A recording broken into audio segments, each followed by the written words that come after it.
아멘. 오늘 읽은 본문 13절, 15절 두 절 다시 한번 읽어보도록 하겠습니다. 13절, 15절입니다. 같이 읽어보겠습니다. 예수께서 빌립보 가이사지의 방에 이르러 제자들이 물어 이르시되 사람들이 인자를 누구라 하느냐. 15절입니다. 이르시되 너희는 나를 누구라 하느냐. 아멘.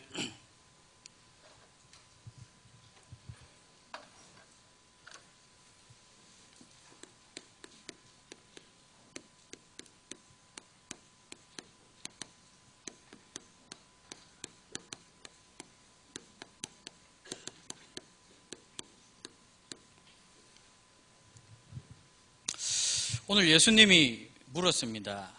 너희는 나를 누구라 하느냐. 근데 예수님이 사람들에게 물으니까 사람들이 어떻게 대답했냐면 세례 요한입니다. 엘리야입니다. 예레미야나 선지자 중에 하나입니다. 이렇게 대답했어요.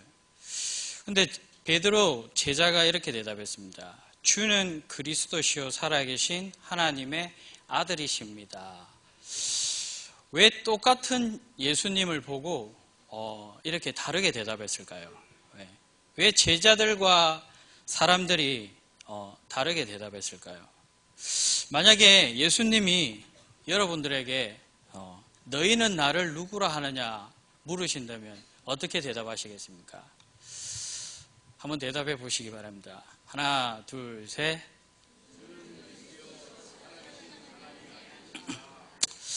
예, 아멘. 근데 제자들과 사람들의 대답은 달랐습니다. 똑같은 예수님을 보고 다르게 대답했습니다. 그죠? 예. 도대체 예수님이 이들에게 무엇을 보여주셨기에 다른 대답을 하셨을까요? 예. 성경을 통해서 한번 확인해 보도록 하겠습니다. 마태복음 1장입니다. 아브라함과 다윗의 자손 예수 그리스도의 계보라 이러면서 족보 얘기를 하십니다. 아브라함이 이삭을 낳고 이삭이 야곱을 낳고 야곱이 유다와 그의 형제들을 낳았다고 이렇게 말씀하고 계십니다. 낳고 계속 얘기하시죠. 그러면서 18절에 어떤 말씀이 적혀 있냐면 예수 그리스도의 나심은 이러하니라. 그의 어머니 마리아가 요셉과 약혼하여 동거하기 전에 성령으로 잉태된 것이 나타나더니 성령으로 나셨다고 얘기하셨습니다. 21절 보니까 아들을 낳으려니 이름을 예수라 하라. 이는 그가 자기 백성을 그들의 죄에서 구원할 구원자이심이라. 이렇게 나와 있어요. 어떤 예수님을 보여주셨습니까? 너희는 나를 누구라 하느냐고 질문 던지고 마태복음 1장에 예수님이 어떻게 보여주셨습니까? 자기가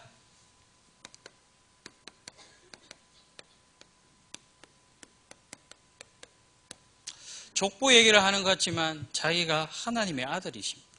하나님의 아들이라고 지금 말하고 계십니다. 그죠?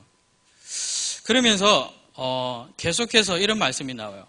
선지자로 하신 말씀을 이루려 하심이라. 구약에 예언된 대로 하나님이 그 족보를 가지고 하나님의 아들로 나타나셨다는 겁니다. 두 번째입니다. 마태복음 4장을 보니까 천국 복음을 전파하세요. 마태복음 전반부에 보니까 마귀에게 시험 받으신 후에 천국 복음을 전파한다고 이렇게 말씀하고 있어요. 하나님의 아들이라고 말씀하시고 내가 어디에서 왔다? 자기가 어디에서 왔다는 걸 지금 얘기하고 계십니다. 세 번째 보니까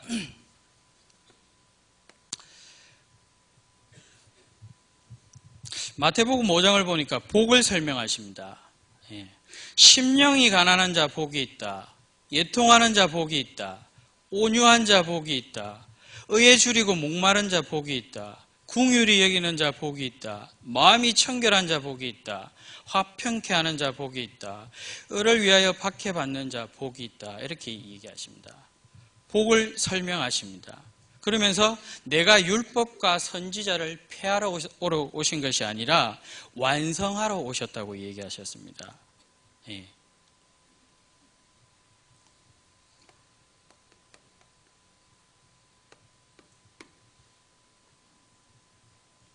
그러면서 마태복음 6장부터 16장까지 많은 얘기들이 나옵니다. 예. 기도를 가르치시고 비판, 구하라, 찾으다, 두드리라, 좁은 문을 설명하시고 나병 환자, 백부장의 하인, 귀신 들린 자, 중풍병자, 맹인, 말 못하는 사람, 안식, 귀신, 비유, 알곡과 가라지, 값진 진주, 고난, 여러 가지들을 6장부터 16장까지 계속 설명하십니다. 10장에 보면 제자들을 부르십니다. 그리고 나서 너희들은 앞으로 세상에 나가면 미움받을 것이다. 하지만 두려워하지 말라고 이렇게 말씀하십니다. 무엇을 얘기하시고 싶으신 겁니까? 예수님이. 자기가 앞으로 세상에서 할 일을 이야기하십니다. 사단의 권세를 꺾겠다는 말입니다. 자, 그리고 나서 예수님이 질문을 던진 겁니다. 너희는 나를 누구라 하느냐? 너희는 나를 누구라 하느냐? 오늘 읽은 본문입니다. 하나님의 아들이심을 보였습니다. 내가 어디에서 와서 천국에 왔다는 것을 보여주셨습니다. 뭘? 율법을 완성하라고 오셨다는 말씀하셨습니다. 내가 여기에서 세상에서 사단의 권세를 꺾겠다고 말씀하셨습니다. 예. 하나님이 마태복음을 통하여서 쭉 이걸 보여주셨습니다. 그리고 16장에 오늘 던진 질문입니다. 사람들이 나를 누구라 하느냐? 너희는 나를 누구라 하느냐? 예. 이걸 보여줬는데 대답이 달랐어요. 예. 뭐라고 대답했습니까? 세례 요한, 엘리야, 예레미야, 선지자 중에 한 사람이라고 대답했죠. 베드로는 뭐라고 대답했습니까? 주는 그리스도시여 살아계신 하나님의 아들이십니다. 이렇게 대답했어요. 근데 17절에 보면 이를 내게 알게 한 이는 혈육이 아니요 하늘에 계신 내 아버지이시니라 이렇게 대답하고 있습니다. 무슨 말입니까? 아무도 예수님이 그리스도임을 몰랐다는 얘기입니다. 예. 그리스도가 누군지 몰랐다는 겁니다. 예. 20절에 보니까 마태복음 16장 20절에 보니까 이렇게 적혀 있습니다. 이에 제자들에게 경고하사 자기가 그리스도인 것을 아무에게 이르지 말라 하시니라. 이게 뭡니까 이게 지금? 여러분 그리스도를 말해야 됩니까? 안 해야 됩니까? 해야 되죠. 근데 왜 다른 분도 아닌 예수님이 자기가 그리스도인 걸 말하지 말라고 얘기하십니까? 왜 자기가 그리스도인 걸 얘기하지 말라고 얘기하십니까? 21절 보겠습니다. 이때로부터 예수 그리스도께서 자기가 예루살렘에 올라가 장로들과 대제사장들과 서기관들에게 많은 고난을 받고 죽임을 당하고 제3일에 살아나야 할 것을 제자에게 비로소 나타내시니라. 아주 중요한 얘기를 21절에 하고 계시죠. 예수님의 죽음과 부활을 설명하고 계십니다. 그런데 22절에 뭐라고 베드로가 얘기하냐면 베드로가 예수를 붙들고 향변하여 이르되 주여 그리 마옵소서 이 일은 결코 죽게 미치지 아니하니라 이렇게 대답하고 있어요. 무슨 말입니까? 예수님의 죽음과 부활을 아직까지 베드로가 이해 못했다는 겁니다. 예수님이 죽으셔야 되는데 지금 베드로가 막고 있는 겁니다. 그 앞에 무슨 고백을 했습니까? 주는 그리스도시요 살아계신 하나님의 아들이시다고 고백을 했는데 부활과 죽음과 부활을 지금 막고 있습니다. 그래서 예수님이 하십니다. 어떻게 말씀하시냐면 예수께서 돌이켜 베드로에게 이르시되 사탄아 내 뒤로 물러가라. 너는 나를 넘어지게 하는 자로다. 내가 하나님의 일을 생각하지 아니하고 도리어 사람의 일을 생각하는도다. 그리스도가 이 땅에 오셔서 뭘 해야 될지 잘 모르는 겁니다. 베드로가. 고백은 했는데 누가 알려줬다 그랬습니까? 혈육이 아니요 하늘에 계신 내 아버지가 이 사실을 알려줬다고 그랬습니다. 그러면서 24절부터 26절까지 진짜 죽음에 대해서 이야기하십니다. 이에 예수께서 제자들에게 이르시되 누구든지 나를 따라오려는 자 따라오려거든 자기를 부인하고 자기 십자가를 지고 나를 따를 것이니라. 누구든지 제 목숨을 구하고자 하면 잃을 것이요 누군지 나를 위하여 제 목숨을 잃으면 찾으리라. 진짜 죽음에 대해서 이야기하고 있죠. 어떻게 하면 진짜 살 수 있는지 그 얘기를 하십니다. 예. 그러면서 28절에 읽어보면 이런 내용이 있습니다. 진실로 너희에게 이르노니 여기서 있는 사람 중에 죽기 전에 인자가 그 왕권을 가지고 오는 것을 볼 자들도 있느니라. 무슨 말씀을 하고 계시는 겁니까 지금? 예수님이 지금 죽으셔야 되는 겁니다. 예수님이 죽으셔야 사단의 권세가 깨어지는 겁니다. 근데 지금 예수님이 죽으셨습니까? 안 죽으셨습니까? 안 죽으셨는데 내가 그리스도인 걸 알면 서기관들과 제사장들한테 죽임을 당하지 못하는 겁니다. 예수님이 이 땅에서 지금 죽으셔야만 살아나셔서 그 부활로 말미암아 이 사단의 죽음의 권세가 깨어지는 시간표입니다. 그런데 예수님이 아직 죽지 않으셨지 않습니까? 그죠? 그래서 알리지 말라는 겁니다. 그런데 그걸 못 두고 베드로가 항변하여 막지 않습니까? 뭘? 그리스도라고 분명히 이 얘기했는데 모르고 한 거예요. 그 의미가 뭔지 모르고 한 거예요. 그냥 대답한 거예요. 사람들도 베드로도 몰랐던 거예요. 그리스도가 이 땅에 왜 와셨는지. 하나님 만나는 길 대신 선지자요, 제 문제 해결하신 제사장이요, 사단의 권세, 죽음의 권세를 깨뜨리기 위해서 이 땅에 오셨는데 지금 왕권을 가지고 오셔야 되는데요. 가지고 있지만 자기가 실질적으로 죽음의 권세를 이기셔야 되는데 죽지 않으면 소용이 없는 겁니다. 예수님을 죽으셔야만 가능한 겁니다. 그래서 아무에게도 알리지 말라는 겁니다. 그래야만 하나님이 진정 이 땅에서 사단의 권세를 완전히 깰 수 있는 겁니다. 그런데 왜 유대인들과 제자들은 몰랐을까요?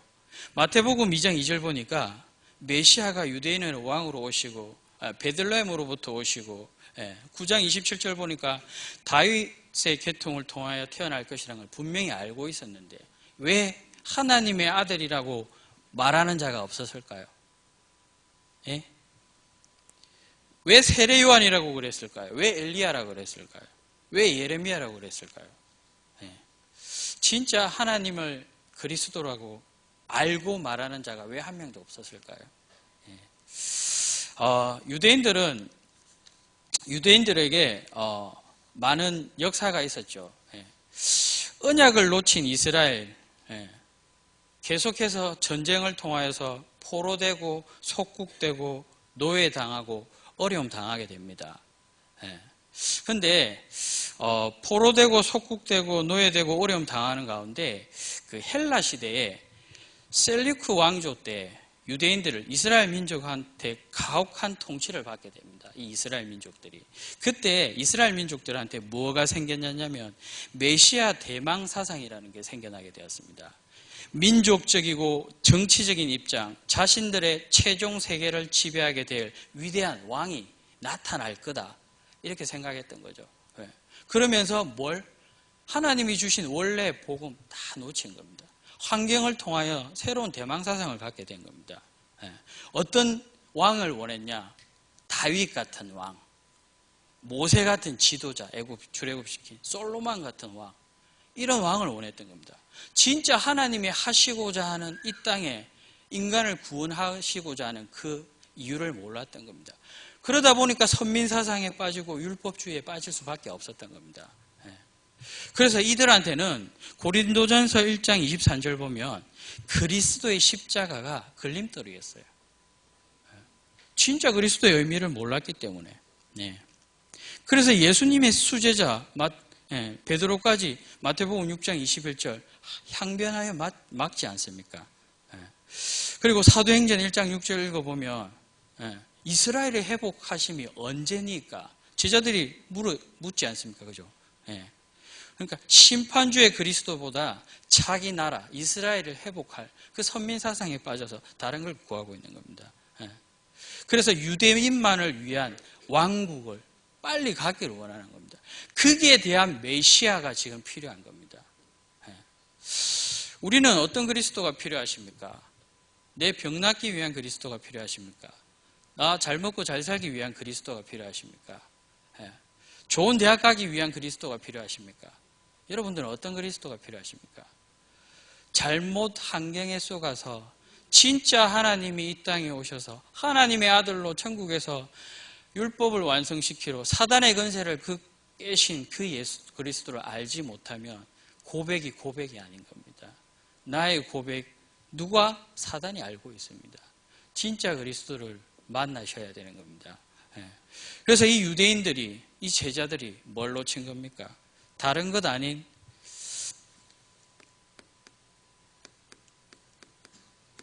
언약을 놓친 겁니다.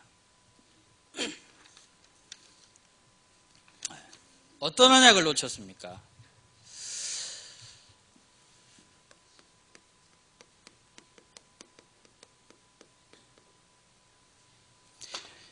인간 최고의 행복.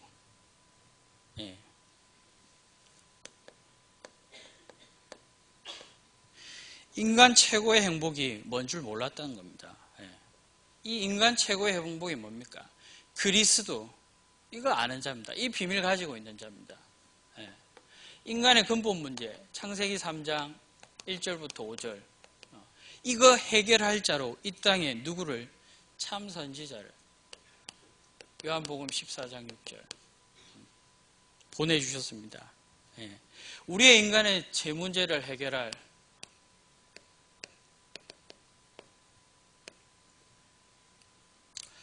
참 제사장으로 이 땅에 보내주셨습니다. 그죠? 사단의 문제를 완전히 박살내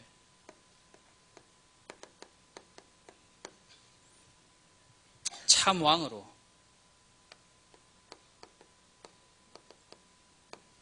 이 땅에 보내주셨습니다. 뭘 놓쳤습니까?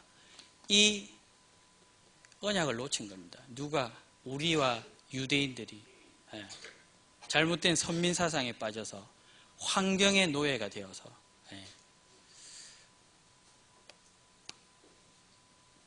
그리고 인간 최고의 축복 뭔지 몰랐던 겁니다. 인간 최고의 축복이 뭡니까? 하나님 나라 확정하는 것입니다. 그래서 이 시대가 지금 교회가 무너지고 있습니다. 교회에서 복음 아닌 다른 것을 얘기하고 있습니다. 그래서 지역 살릴 대표적 교회가 필요하다는 겁니다.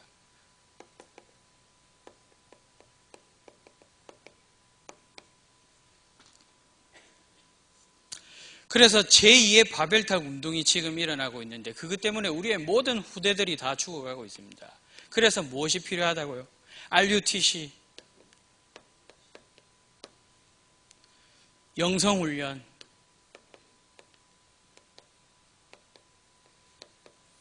전문성 훈련,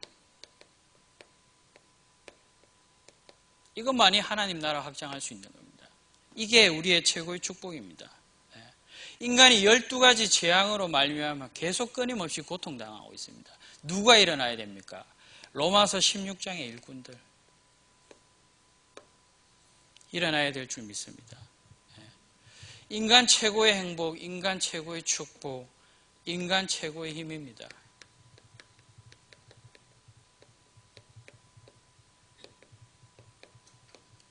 인간 최고의 힘이 뭡니까?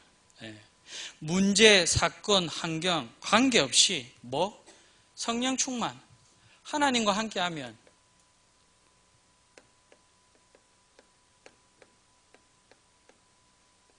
모든 걸 승리한다고 말씀하셨습니다. 주께서 우리에게 어떤 권세를 주셨습니까? 하늘과 땅의 모든 권세를 주셨습니다. 하늘과 땅의 모든 권세를 주셨습니다. 내가 받은 복을 남들에게 이야기하는 그 정인의 자리에 설 수 있는 축복을 주셨습니다. 누가? 지금 살고 있는 이 시대에 우리가 유대인들이 언약을 놓친 겁니다. 최고의 행복, 최고의 축복, 최고의 힘이 무엇인지 몰랐던 겁니다. 그래서 예수를 그리스도라고 대답할 수 있지만 진짜 의미를 몰랐기 때문에 사단을 이길 수 없는 거죠. 두 번째가 뭡니까? 잘못된 각인입니다.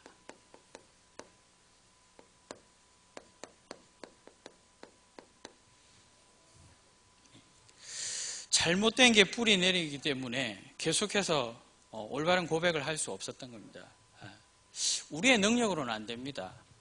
하나님의 능력이 나타나려면 무엇가 뿌리 내려야 됩니까? 복음이 뿌리 내려야 됩니다. 우리가 안 되기 때문에 하나님의 아들이 이 땅에 오신 거예요. 율법을 완성시키러, 사단을 꺾으시러, 하나님 만나는 길 여시기 위해서. 그래서 복음이 뿌리 내려져야 우리한테 뭐가 찾아옵니까? 응답이 찾아올 줄 믿습니다. 복음이 뿌리 내려야 가장 중요한 것이 무엇인지 보입니다. 복음이 뿌리 내려야 내가 있는 현장에서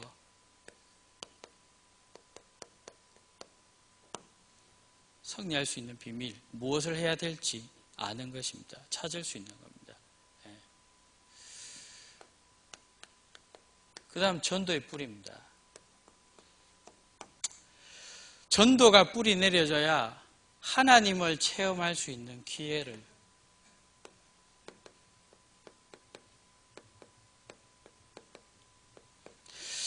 전도의 뿌리 내려져야 진짜 그리스도를 체험할 수 있는 기회가 생깁니다.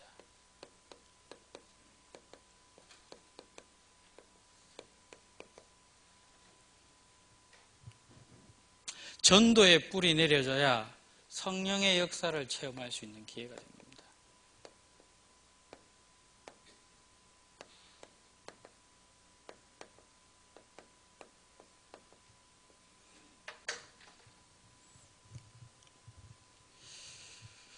그리고 기도의 뿌리입니다.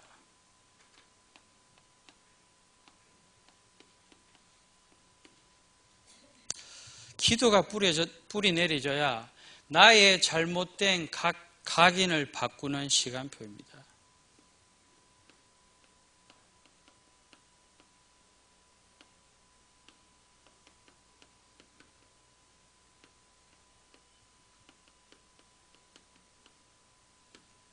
기도가 뿌리 내려져야 세상을 바꿀 수 있는 시간표입니다.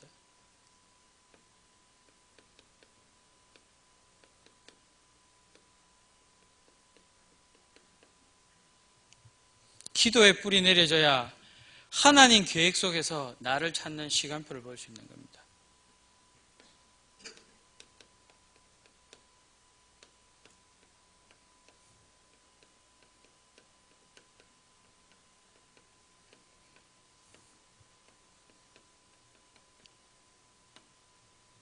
올바른 고백을 하기 위해서는 언약을 놓치면 안 됩니다. 복음 아닌 다른 것이 뿌리 내려지면 안 됩니다. 복음과 전도와 기도와 마지막 치유.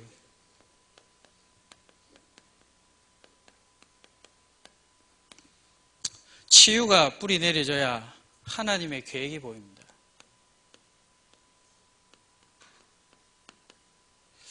치유가 뿌리 내려져야 사단의 속임수가 보입니다.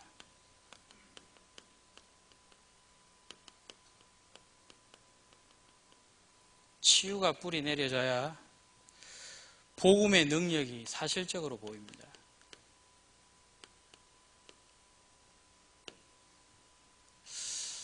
예수님이 우리에게 질문하십니다. 나를 누구로 하느냐? 이걸 놓치고 그리스도는 사실 슬로건에 불과한 겁니다. 정말 복음의 뿌리 내려지고 전도의 뿌리 내려지고 기도의 뿌리 내려지고 치유의 뿌리 내려져야 올바른 고백, 정말 그리스도를 고백할 수 있는 겁니다. 세 번째가 뭘 놓쳤습니까? 오늘을 놓쳤어요. 어떤 오늘을 놓쳤습니까? 오늘 우리에게 하나님이 주신 영광의 복음에 임해야 되는데 오늘을 놓쳐다 보니까 영광의 복음을 놓치는 겁니다. 그래서 다른 교훈을 말하지 말라고 했습니다. 가르치지 말라고 했습니다. 왜? 내가 복음을 말해야 하나님 앞에 은혜 받고 하나님의 긍휼과 하나님의 평강이 임해서 영광의 복음의 강체가 비치는데 다른 걸 말하니까 은혜와 긍휼 평강이 없는 겁니다. 복음을 말하지 않으니까 변론과 논쟁으로 휩싸여서 영광의 복음이 전달될 수 없는 겁니다. 복음을 말하지 않으니까 영혼 사랑하는 마음이 없어요. 그러니까 뭐가 오늘 나에게 영광의 복음이 전달되지 않는 겁니다. 그래서 두 번째 율법의 선생 되지 말라고 얘기해요.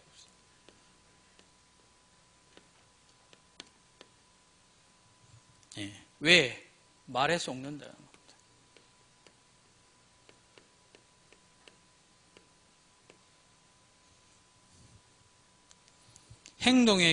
행동을 깨달지 못한다는 겁니다.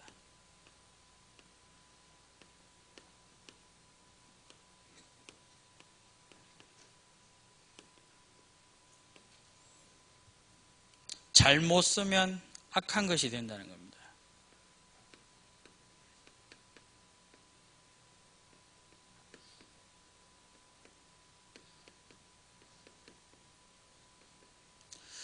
그러면서 율법을 세운 목적을 얘기하셨어요. 뭡니까? 죄가 무엇인지, 죄인이 누구인지, 죄인의 종되지 말라고,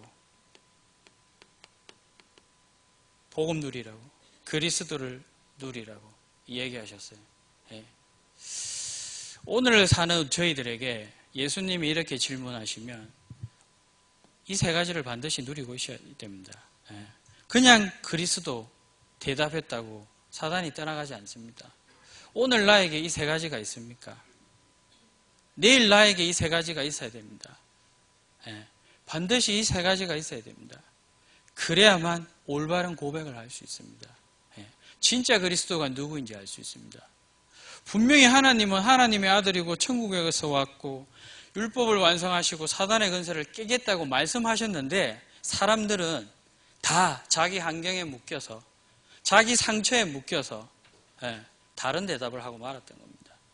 진짜 그리스도를 대답하려면 이 세 가지 비밀이 있어야 됩니다.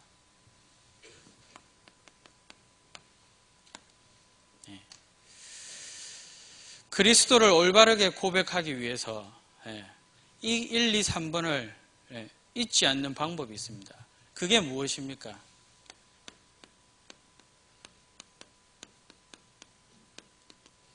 (40일) 집중입니다. 그죠? 40일 집중하면 뭐 하시죠? 구원의 길 하시죠. 나한테, 남들에게. 그리고 강단 메시지 말씀 녹취 계속 하시죠. 그때 뭐가 바뀝니까? 복음이 뿌리 내려지고 전도가 뿌리 내려지며 기도가 뿌리 내려지고 치유가 뿌려지는 잘못된 각인이 바뀌는 시간표입니다. 그리고 뭐합니까? 나에게 주신 오늘을 찾아내는 시간표입니다. 이 비밀이 있어야만 올바른 그리스도의 고백할 수 있는 겁니다. 근데 그가 할 수 있는 비밀 뭘 주셨습니까?